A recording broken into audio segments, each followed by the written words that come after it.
to manage these investments responsibly. So issues such as lawful evictions, tenant rights, maintenance obligations, and compliance with property management standards remain widespread challenges. So today we're joined by REIB Council member Sehomotso Ramolefe to unpack the differences between property, asset, and facility management, and to explore how Botswana can raise public awareness, improve legal compliance, as well as strengthen professional standards. Mayor Ramolefe, welcome to the Daybreak and good morning. Thank you very much for having me. Emma. All right, let's just start with saying why there is a gap between property ownership and proper property management. Why is there that gap? Where is the issue arising from right now in Botswana? Okay. Well, thank you very much for the question. And before I go into that, I am part of the Real Estate Institute of Botswana. I am the chairwoman of the subcommittee on property management. And the reason why there's a gap between property owners and tenants is because there's a misconception in terms of what property managers do. The misconception is property managers only collect rent and that's it. So the reason why we are launching a campaign, or the reason why we're here today, is to inform Batswana, or to educate them essentially on the roles of a property manager and the profession hela in general, the scope of work, and how we can assist Batswana to tap into the rate of return on investment in their properties to ensure that the properties are well maintained, and to also manage tenant and landlord relations, because these are issues that are not tapped into on a day-to-day basis. And Botswana Kolapeng, wherever they are, I don't think they understand such issues. Right. I want us to get into that actually, where the misunderstandings are, where they arise from. What are those that we find as common legal or procedural mistakes that landlords make in managing their property, especially with evictions, tenant rights, maintenance responsibilities? Where are those loopholes? Okay. So essentially, the inception begins with a landlord onboarding a qualified professional practitioner as a property manager. In order to identify one needs to be a qualified property practitioner in terms of having qualifications from a recognized institution. One needs to be registered with the Real Estate Institute of Botswana, which basically advocates for all of our registered members. And one needs to be registered with the Real Estate Advisory Council. The Real Estate Advisory Council is the regulator for all registered practitioners. So essentially what happens is I would urge all Batswana to go onto the website REIB to identify registered professional property managers to onboard with regards to managing their properties. So the huge gap that is there is you need to identify whether or not there was a lease agreement in place. And if there is no lease agreement in place, we generally apply the common law here in Botswana. So if there is a lease agreement in place, we need to identify the gaps. Is there a breach? Is there causation? The basic principle of understanding the law of contract and tort. Property managers and anybody who's doing property management needs to understand the law of contract and tort. Because if you don't understand the law of contract and tort, you don't understand the obligations of both the landlord and the tenant, the rights of the landlord in terms of enjoying their occupation and whatnot. So if there's a breach within the contract that is between the landlord and the tenant, either not paying rent on time, using the property for illegal purposes. I understand there was a case recently in Pakalani where a tenant had been occupying a property, really a residential property, but they were using it for illegal purposes and they were exposed. So under such instances, it means that there was breach within the contract. The basic principle of eviction does not allow any landlord to forcefully remove a tenant from the property. The process of eviction starts with looking at your breach clauses. If there is breach, there's a remedy. You need to then send out notice to the tenant, which is essentially anything between 7, 14 days and 30 days, to say you have breached your contract. This is how we remedy it. There's always a remedy within every single clause. Should there be no remedy, then the landlord is in a position to file a case with the magistrate or the High Court, depending on the magnitude of the matter or the worth in terms of the rental amount or the property itself. Should there be no resolve within the High Court is then able to issue out what we call a verdict in terms of an eviction. Should the tenant still refuse to vacate the property within the eviction process, then we are able to move on to what we call issuance of a writ. Issuance of a writ is where now a deputy sheriff is being engaged to facilitate the removal of the tenant themselves. I would like to highly emphasize to Batswana kwa lapeng ko qana ga se ko damthuthuna le ko kae kae. It is unlawful to forcefully remove a tenant from the property, whether they have not paid rent or not. So I would urge everybody to go through the legal processes. It may be expensive and it's obviously going to be time consuming. However, malau ke malau, and we need to abide by the law. On that point of it being unlawful, I'd like for you to also stress on the common law. In a case where there is no contract that has been signed, what applies there in terms of evictions? In terms of common law, the general principle is we then use, if there was no lease agreement at all, or if the lease agreement has expired, we therefore go into issues of obligation. In terms of the law states that rentals mo Botswana should be paid on or before the 5th of every single month. Should a tenant not pay on or before the 5th, then they are in lieu of rental payments. Then the property manager or the property owner is able to go through the eviction process, which is going through the High Court and then getting a writ and then obviously engaging a deputy sheriff to ensure that both the landlord and the tenant's rights are not defiled. I'd like for you to clarify it really there. In case there's no lease agreement, like we're saying in the common law, what it says, and I'm a landlord, I want to evict my tenant, we don't have anything in writing. Do I have to follow that long process, or can I just say verbally to that person, I'm giving you 30 days? Really, how do we go around that? I think on a case by case, if there's no property manager involved, I would advise both parties to have a mutual consent. Right. If there's mutual consent, please make sure that it's written down and both parties sign.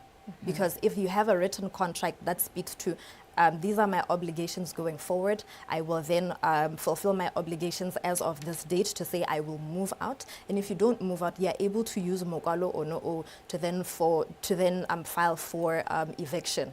And then if not, if the tenant is in a position to fulfill their obligation of either paying rent, then they're able to continue enjoying the use and occupation of the property. I hope that answers your question. Right, I think it does. I'd like for us to just think, right, position ourselves as a landlord or as a tenant, right? What are the instruments, maybe the legislative instruments that one needs to familiarize themselves with as a tenant or as a landlord? Any documents that one needs to really know about and put their eyes and hands on for them to be well enlightened in what happens in the real estate industry? What are those that you would say this will help you to become a better property manager or to become a better property user? Okay, perfect. So what we have as real estate professionals is we have the Real Estate Professionals Act of 2003 that was enacted, which speaks to the practice of all real estate practitioners. I would urge all Batswana to go through that act and familiarize themselves with it. And then in addition to that, we've got policies in place that are available to individuals. And then in addition to that, we've got our scale of fees that is also available on our different platforms. Our scale of fees as professionals, whether a landlord engages us on a professional level, you're able to identify, okay, no, fine, if I engage a property manager, what are the scale of fees that I'm going to be charged? So that we don't have issues of property managers being overcharged or undercharged or being scammed. That's the second thing. And then the third thing, should there be any conflict between a landlord and a tenant, we offer advisory services as property managers. We don't just start with you from beginning to the end. If you have a conflict or you have issues where there's mitigation or litigation issues, you're able to onboard us for advisory services so that we're able to advise you on that matter, which is why I say it is very essential and it's very important for all property management and all property practitioners in general to understand the law of contract and tort so that we're able to relay and to translate all of Mekwalo, either in the principle of a lease agreement or any statutory laws that are available. Right. I think I also have an interest in you because you mentioned scams there. What are those alarming issues that you do experience or that are happening mostly right now in Botswana that we really need to keep our eyes and ears out for? Well, within the property management sector, I think it's very basic and it's standard.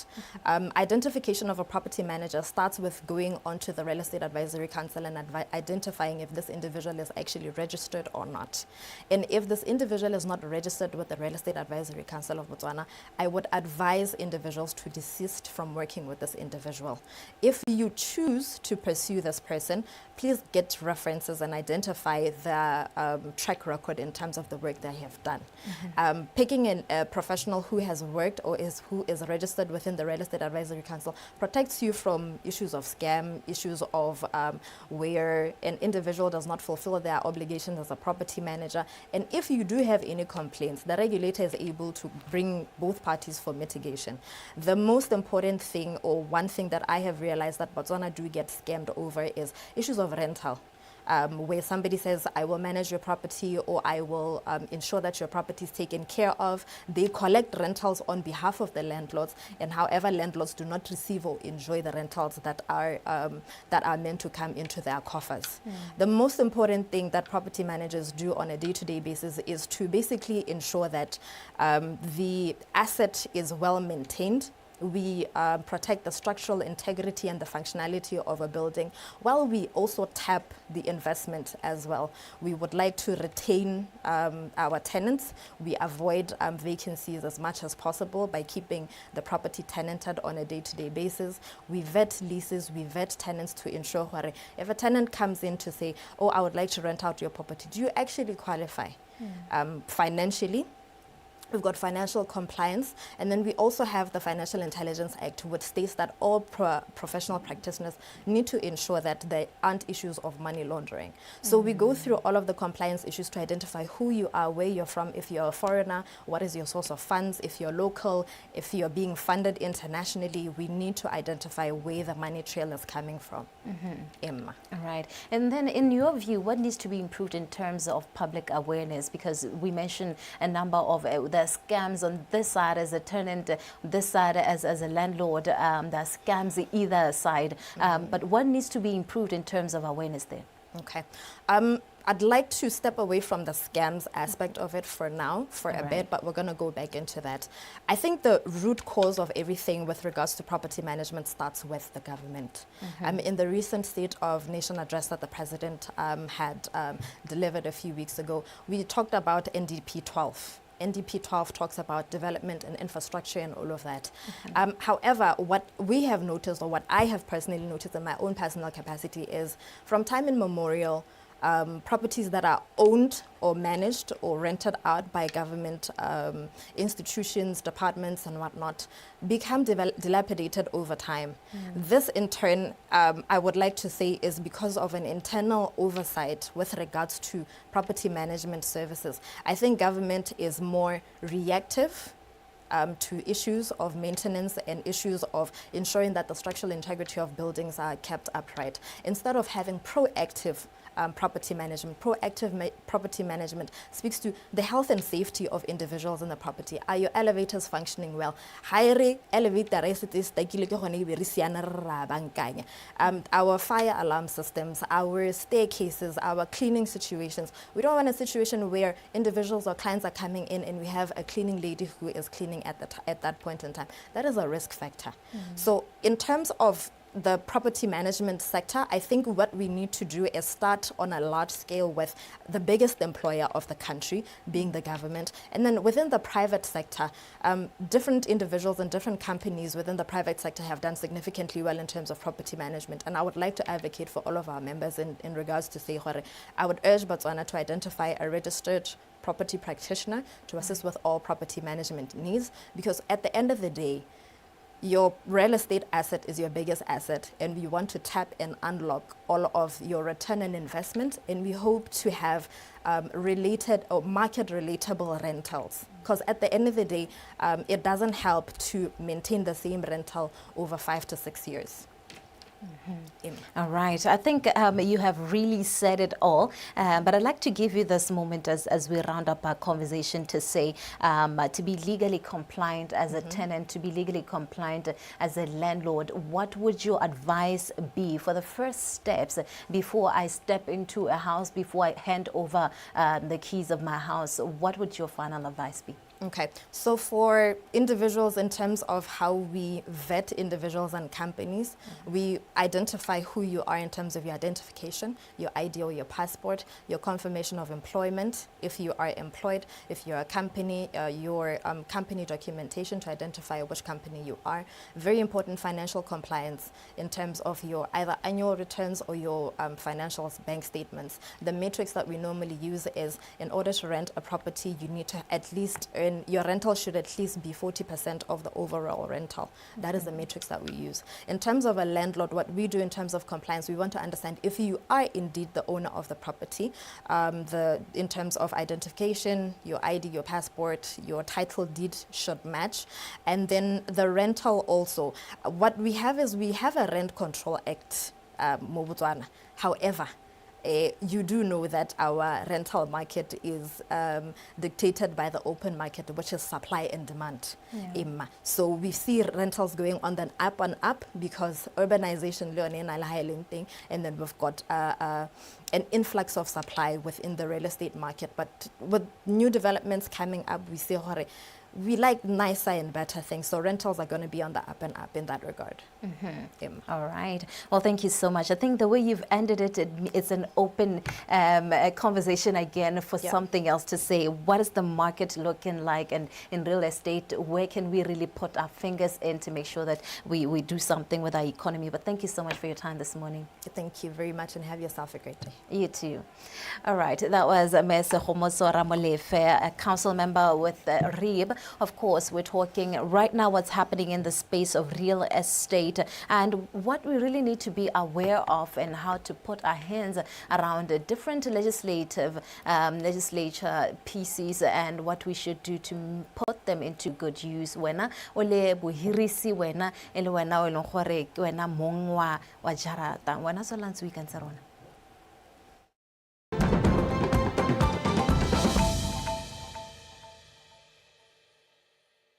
Sibirwa, Oshimbanderu, Chiei, Shikwani, Chigwapo.